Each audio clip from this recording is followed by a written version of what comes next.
Well, happy Tuesday. Okay, it's Tuesday and God is still good. And you are loved, you're seen, you're known by Him. So it's going to be a good day. I am so happy to be back with you. If I look a little groggy and tired, it's because I am. We had a big weekend and continued over into yesterday. So our daughter Grace got married to Clay on Sunday. So the weekend started with Friday having a bridal shower tea for Grace, and then she just texted me and said they landed on their next leg of their journey on their honeymoon. So all is well with the bride and groom, the newlyweds, and the parents are very relieved and happy that they are happy and married, and everything went so well, and we got to be around people that love them so much and that we love, and it was a wonderful time. For those of you that got to watch for a few minutes live on Sunday, I apologize that you could not hear at all. We had a hard time even hearing, and we were there live. It was one of those little things that you wish you could go back and change, but it's all right. That it was really special. So they have a professional videographer that captured it and captured ahead of time. Actually, this is a young man who does some stuff for Bethel, so he's like super talented. But he captured their vows, and they're gonna have their vows as part of their video. So you'll get to hear that. And why do I think that's important? Why did we live stream it? Well, we have some family that couldn't be there, and it was primarily for them, but we didn't keep it private because I think that weddings and covenants with that mystery of how God puts men and women together to be a prophetic picture of what He's like with His bride. The Jesus's love for His bride and the marriage supper of the Lamb that's coming. There's something so holy about it, and because Grace and Clay are not only a part of our family, but they're a part of Restore 7 and our ministry, it felt important, special for you to get a little glimpse into their lives. And they're actually in the coming months and years going to be producing some content for you. And so it's good for you to be a little bit of a part of their journey. So, alrighty then. I'm going to get to our scripture that we have today. But first, I don't know if my sister's on here today or not, but if she is, happy birthday, Christy. I love you so much. And we are planning a celebration later in the year when we can do a girls' trip together. So the party continues. We celebrated her a little bit in the midst of the wedding weekend because it's an important birthday for her. God's got big things. In fact, if you have any kind of prophetic word of encouragement for my sister, her name is Christy, you can put it in the comments here, and then she can go back and read them later. I'll tell her to make sure to do that. So if the Lord gives you anything special for her, you can put it in the comments. She's an amazing woman of God, and I'm hoping that she will let me talk her into being on here one day with me. Okay, so you got your song for the week. It's Rest by Carrie Job. And as I said when you first jumped on here this morning, you are seen, you are loved, you are known by your Father. And those are words from this song that Carrie Job did. And it goes into, so I'll rest right here with you. If you don't hear anything else I say today, this is just what is burning in my heart that I want to say. And then I'm going to get into a little bit of Proverbs and a little bit of Psalms. And both of the ones that I have for you today are super rich. But here's what I want to say. You know, this, I'm more aware than ever that this generation of young adults and children have been under the most intense onslaught of anxiety, panic.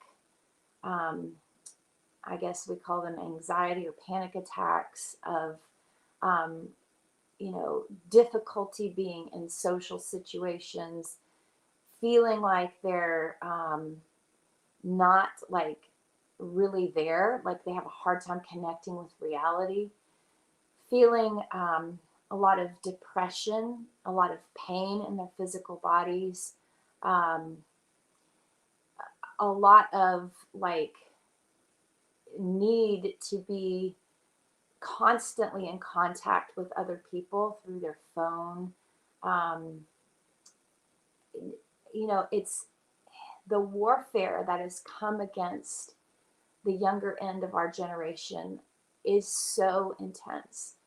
And, my favorite thing to do when I'm around my kids and their friends and younger people is to just love on them and just be as much of a mom to them as they'll let me be. The nurturing side of me comes out, um, and the more I'm around um, more young people and get into their hearts and hear their hearts and listen, I'm just so I feel so much compassion for what they're up against, and it drives me to a place of just, Lord, what is going on? Like how will they overcome all that they're facing? And I realize so many of the tools that we as followers of Jesus who are older and have maybe walked with God for a lot more years than they have, we struggle too. But I feel like I was given some of the most basic tools to deal with so much of what comes against me. And as much as we, have invested in the younger generation, I feel like they're lacking um, so much support that they need. And so, all that to say, um, two things. Number one, I think we're going to look back, and I've probably said this to y'all before, but we're going to look back at this time and be in awe that any one of us had any kind of success in this life. We were born into a war zone, and none of us were meant to make it. None of us were meant to have or experience any kind of true success. We weren't meant to have good relationships. I'm talking about from the enemy's perspective. We weren't meant to have good relationships. We weren't meant to have and find peace. We weren't meant to be stable. We weren't meant to um, be able to cope with the storms of life. We were set up, and especially the younger end of our generation was set up by the enemy to literally be killed off, to if they make it, to be so riddled with anxiety and fear and disorders and just, I don't even have words for all of it, that they can't even think about the possibility of partnering with God to do anything of purpose and destiny that they were originally created for. And so, number one, I think the having a filter, a lens of seeing the younger end of our generation through compassionate eyes and understanding what they're up against, and then fearlessly being willing to be mothers and fathers to them. And that doesn't mean telling them what they're doing wrong. It means surrounding them and saying, how can I help you? What are you facing? What are you dealing with?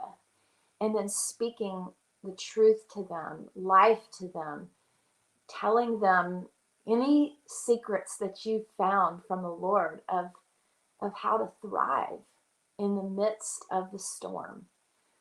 And, waiting for those moments, building enough relationship and true care and concern that they want to hear what we have to say. The other thing is, and with that, let me just finish that. With that, just being able to acknowledge what they're going through. There's a part of me that wants to like look at someone and go, "You whip," you hadn't been through nothing. Your generation, blah blah blah. But it's not true. They really have been attacked by the enemy in very intentional, specific ways that to us might look like, well, they hadn't been through a war, they hadn't been through famine, the people starving in other countries, whatever. We can see them through lenses that are that that don't validate what they're struggling with. And I think we're going to find out that a lot of the warfare against them, even in the natural, has been very hidden and been very, is subversive the right word? But, you know,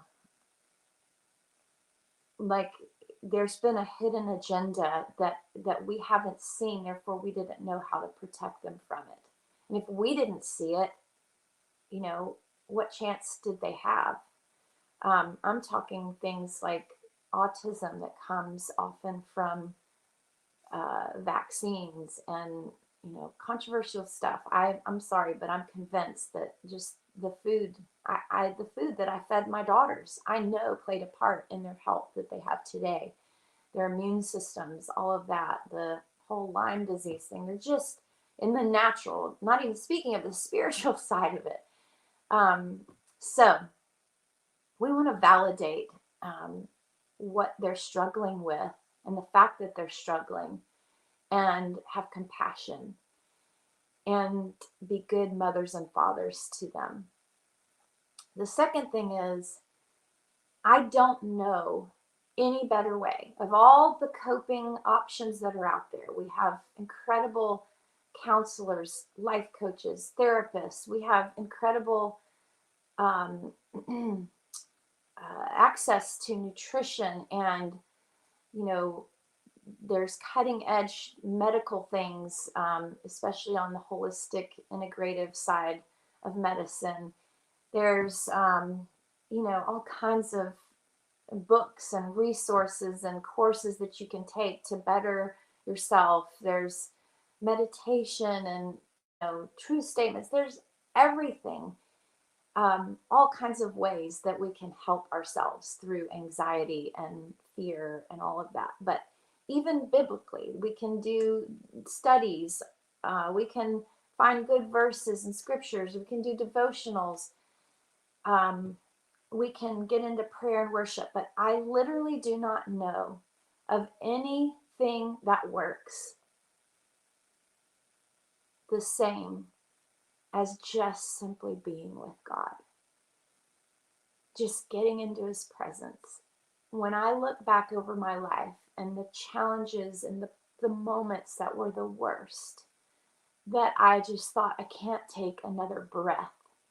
And I would run into the arms of God alone, most of the time in a closet. I would have a closet in my house and a place where I could just go, and I would have the lights off, no music, no Bible, just me and him.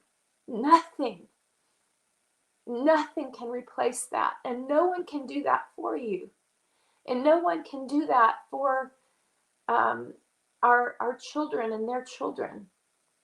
No one can get into God's presence except for you.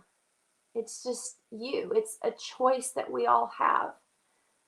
And I'm not saying don't read your Bible. I'm not saying don't worship or don't go to a therapist or whatever tools you have. Use everything that the Holy Spirit leads you to, but don't think for a moment that any of that can replace just that raw you leaning into his chest, sometimes beating on his chest, you know, but whatever, just be with him. Nothing can replace that. And what happens there in his presence, nothing can take it away. Nothing can diminish it. Nothing can overcome it. It's the one real place that exists. It's the one place where you can go and truly find what you're looking for.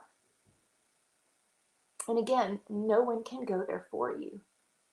No good sermon, not even the best sermon, not even me telling you what I have heard from him when I'm there.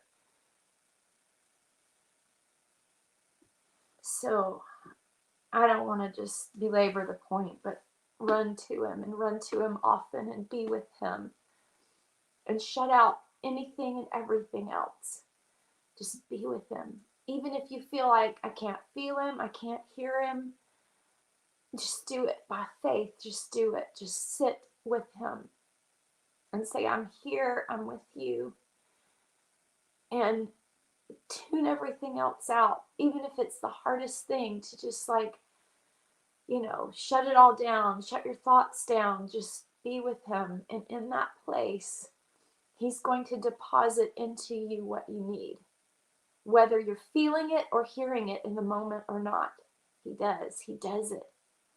He pours himself into you, and who he is love and strength and power and peace, joy. And he gives literally himself to us. All right.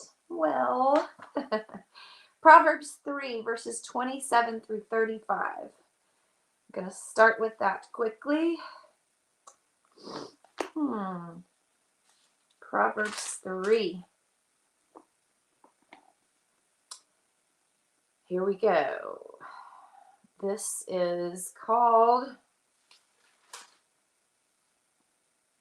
section is called Wisdom in Relationships. Why would you withhold payment on your debt when you have the ability to pay? Just do it. When your friend comes to ask you for a favor, why would you say, perhaps tomorrow, when you have the money right there in your pocket? Help him today. Why would you hold a grudge in your heart toward your neighbor who lives right next door? And why would you quarrel with those who have done nothing wrong to you? Is that a chip on your shoulder? Don't act like those bullies who learn their ways. Every violent thug is despised by the Lord, but every tender lover finds friendship with God and will hear his intimate secrets. The wicked walk under God's constant curse, but the righteous walk under a stream of his blessing, for they seek to do what is right. If you walk with the mockers, you will learn to mock, but God's grace and favor flow to the meek. Stubborn fools fill their lives with disgrace, but glory and honor rest upon the wise. Oh, there's so many good nuggets in there. I'm just going to point out a few to you. The first part where he says, if you owe someone something, go ahead and pay it back. If you already have the ability to pay it back, why wouldn't you? And if your friend's asking for a favor, why would you put it off till tomorrow? And if, you've got a neighbor who lives right next door and he's in your life, you're going to hold a grudge against them. You're going to stay offended with them when they're right next door. So to me, all of those kind of have a similar message. Other than, there is the obvious wisdom to gain from that. Basically, don't withhold when you have the ability to go ahead and pay. So whether that's payment of money or helping someone out, don't postpone. In other words, don't postpone doing the right thing. Don't postpone doing the best thing. Don't postpone an expression of love and kindness. Live in the moment. And when there's a moment that brings an opportunity to give, to pour out, to love someone else, to express kindness, go ahead and do it. I love that. Another practical is do not hold a grudge. We get offended so easily. And the problem is that sticks to our soul. I love how Kat Kerr explains that. It's like clutter in our soul. When we get offended, even if we kind of move on and forget about it, if we don't intentionally let that go and choose, I will forgive, I will not remain offended. We're going to get offended because we're human. But holding on to it is not only not good for that relationship, it's not good for our own hearts. So don't hold a grudge. And I would say where it says no quarreling, why would you quarrel with your neighbor when they're right next door? Like you have someone, you have a neighbor, you have somebody that you can do life next to. And I mean, literally, practically, we get in tiffs with our neighbors, right? Well, they do this on their lawn, or they make this noise, or there's things you can always get offended with when you're living near someone. But why? Why not just let it go? Why not choose to live in relationship rather than live in offense? So no quarreling, no, be unoffendable. And then another practical takeaway is don't act like a bully. Don't act like a bully. Okay, so what does a bully act like? A bully uses intimidation, uses maybe they're bigger, maybe they're stronger, maybe they're older. Whatever you might have more of than someone else, don't use it against someone. If you have more authority, don't use it against someone. If you have more wealth, don't use it against someone. Like, don't intimidate others by what you may have more of. That's how I describe a bully. It's picking on somebody. Don't make someone else's life difficult. Don't make someone else's life difficult. Be the easy one in their life. That doesn't mean live like, where you never speak anything that's true or that's difficult for someone to hear. But, on the things that don't really matter, don't be that guy. Don't be that girl. Don't be the one that makes their life painful and difficult when it doesn't really matter. If it's something that can truly be let go of, let go of it. So that's some good practical wisdom from this Proverbs, this set of verses from Proverbs. So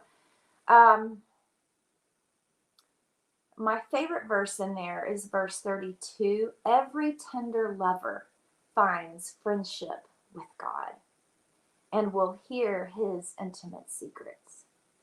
I love that. When God truly becomes our friend, friendship is mutual. So God has already called us his friends. Jesus did what he needed to do to give us access to friendship with God, but we get to choose it or not. And that there's room to grow in your friendship with God when you, I'll say it this way, you'll know that you have found a greater level of friendship with God when you crave to be with them. When something in you feels like, I miss that. I long for that. And it drives you to set aside time to be with him. And it drives your thoughts and your processing to be about him, to include him. You'll find yourself, when you have those quiet moments, whether you're driving or in the shower or when you're starting to fall asleep at night or first thing in the morning, your thoughts will be on him. And if they're not, don't feel shame over it. This is not about performance. Invest in that friendship a little more so that you grow into the level of friendship that God is offering you. No shame, just let it be like a sign. There's room for growth here. And when we develop that friendship with him, it says we will hear his intimate secrets. I feel that. I feel oftentimes where he speaks his secrets to me. Sometimes they're about me, sometimes they're about other people. Sometimes the secrets are about, things that may not really even matter, but they're interesting to me. They're about subjects that I care about or I have curiosity about. And sometimes the secrets that he gives me are for someone else, They're aspects of his kingdom or him that I know he's going to draw out of me at a certain time with a certain person or with a certain group of people, or maybe in something he'll have me write or work on. And his secrets are the best. All right, that connects us to Psalm 25. I'm in the Passion Translation, just to remind you guys. Psalm 25, I'm going to read the whole psalm, but I want to fast forward here to verse 14 because it connects to the other verse in Proverbs we just read. This says, there's a private place reserved for the devoted lovers of Yahweh. There's your private place. It's waiting for you. And you can access it anywhere. You just steal away. There's a private place reserved for the devoted lovers of Yahweh, where they sit near him and receive the revelation secrets of his promises. The revelation secrets of his promises. So where Proverbs talked about the intimate secrets, this goes a little further and says the revelation secrets of his promises. Wow, so the things that he's promised us and himself. It's like finding out the things he's planned. Tapping into a sense of the future that he has committed himself to regarding you, regarding your family, regarding your nation, regarding this generation, regarding what happens after we're already with him in heaven to the next generations. He wants to tell us about these things. And he doesn't want to just use the prophetic voices in our generation. He wants to speak them directly to your heart. No matter how young or old you are, he has revelation secrets of his promises that he wants to express to you in your heart. And you don't have to hear his voice. It can come in impressions. It can come in just this knowing, just know. It can come in, dreams. I had a really cool dream on Friday that I woke up with early Friday morning. And in the dream, I'm not going to go into the details, but in the dream, God showed me one of my nieces that's pregnant. He did a gender reveal for me in the dream, and I woke up and I was telling some of my family here about the dream that I had, and in it, I told them the gender. I said, "This is what I dreamed." I don't know if it was for sure God or not, but as I was telling them the dream, my sister, this is her daughter that's pregnant, my sister called me and said, "Hey, we were going to do the gender reveal later this month, but actually we just decided it's going to happen today. And so the gender reveal we'll find out later today. And I said, wow, okay, I just woke up from a dream. I was just telling my family here about it. And I know what it is, I think, if this was a God dream. And we'll see. And so I'm not going to tell you in case, it was a God dream. I want you to be surprised when your daughter does the gender reveal later today. And she did it, and it was what God had showed me in the dream. And it was just really sweet. But my point with that is I have rarely had dreams that I felt like were from God and that clear and that specific. And for me, that was like a little kiss at the beginning of the weekend from the Lord to just say, like, you know, He was validating our friendship. He was giving me a little secret. There was no reason He needed to show me that. I didn't need to know, and my family didn't need to know. But there were some other parts of the dream that were very encouraging about this child. And anyway, He shares His secrets with us. All right, I'm going to just blaze through. And I actually want to read this psalm over you, like a prayer over you. So I might rearrange the words just a little bit to make it like a prayer or a declaration over you. And if you want to just close your eyes and just receive it as a blessing over you, I'm honored to speak this over you. This is called Don't Fail Me, God. King David's poetic praise to God.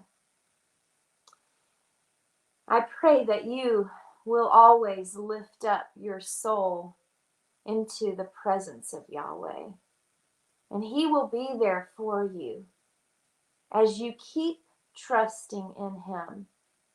He will not be at peace because He will not allow your foes to gloat over you or shame you or defeat to overtake you.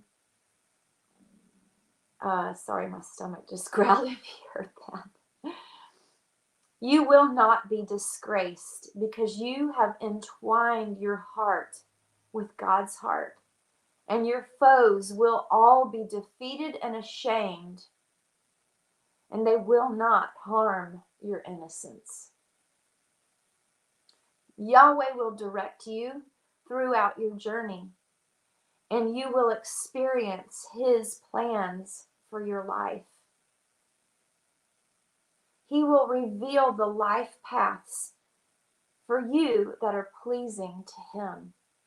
And He will escort you into His truth. He will take you by your hand and He will teach you. He is the God of your salvation. And you have wrapped your heart into His heart all day long. He has forgiven the failures of your youth, and He has overlooked the sins of your immaturity. He has given you grace, and Yahweh always looks at you through eyes of love. He has forgiving eyes of mercy and compassion. And when He thinks of you, He sees you as the one He loves and cares for. He really does. And He is nothing but good to you. When you turn to Yahweh, you will discover how easy it is to please Him and how faithful and true He is to you, and how much He enjoys teaching you the proper path, even when you go astray. He will continue to show you His path. He will guard you and lead you into the best decisions. He will bring you revelation light that will train you in the truth. His ways are loving. And loving and faithful He is to those like you who keep His covenant. For the honor of His name, Yahweh will never count your many sins. In fact, He will forgive them all. In him, he will lift the burden of your sin off of your life. Who are they that live in the holy fear of Yahweh? It's you, his son, his daughter. You live in the holy fear of Yahweh. And because of that, he shows you the right path to take. And then he prospers you and gives you favor and your portion. And your portion to your descendants who will inherit the earth. There is a private place that you and Yahweh have together because you are a devoted lover. And you sit near him, and he gives you and will continue to give you his revelation secrets of his promises. He will rescue you, and he will free your feet from every trap. When sorrow fills your heart and you feel helpless and mistreated, you are not alone in your misery. God, Yahweh, will come closer to you in those moments, and he will give you his mercy. You will continue to turn to him. Even when your problems seem like they're going from bad to worse, I declare over you, you will turn to him, and he will free you from all of your troubles. He will lift this burden from you, the burden of your sins, your troubles, your trials, when they seem more than you can handle. He wants you to know that he can feel your pain. Vicious, violent enemies that hate you cannot stand against the Lord because he sees everything that they throw against you. And he protects you from their power. And he says, come into me and take shelter in me. And it will never be said that when you trusted Yahweh, he didn't come to your rescue. God's perfection and faithfulness are your bodyguards. He is your hope, and you can trust in him as your protection. Zealously, God will save you the same way that he saved Israel from their troubles. The same way that he provided a ransom price for his people, he continues to pay the price for you, for your freedom, for your peace. This is your inheritance. He is our inheritance. So I bless you today. I bless you. Go and just do life with him, in him, through him. Find your rest in your Father. Nothing can replace that. He sees you. He loves you. He knows you.